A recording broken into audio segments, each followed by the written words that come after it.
Naglabot na sa 93% kung 215 sa 231 nga nagkalamatay bangod sa COVID-19 ang wala na bakunahan. Ini ang ginpahayag ni Dr. Roland Fortuna, COVID-19 focal person sa syudad sang Iloilo. Suno kay Fortuna, base sa datos nga na-record sa City Epidemiology and Surveillance Unit, dako ang mortality rate para sa mga wala na bakunahan nga individual ilabi na gid sa mga katigulangan. Dugang pa sini lakip sa mga nagkalamatay, amo ang anom nga nakabaton na sang unang nga dose ang AstraZeneca, samtang pulo naman ang patay sa mga nabakunahan sa Sinovac vaccine, sa diin ang 3 ang fully vaccinated na apang may ginabatyag nga diabetes kag cardiac problem. May kaangtanan diri ginpahanumdom ni Iloilo City Mayor Jerry Treñas nga magpabakuna batok sa COVID-19 bangod nga delikado gid ang mga wala mabakunahan.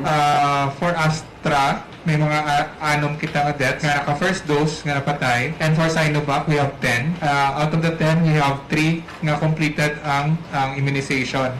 These 3 nga completed may already nga diabetic nga poorly controlled ang iyang blood sugar, iban may mga cardiac problems, and halos tanan nga death naton are elderly. Ini si Karen Badilla nagabandera sa matuod nga serbisyo publiko kag kalingawan sa Iloilo, Radyo Bandera.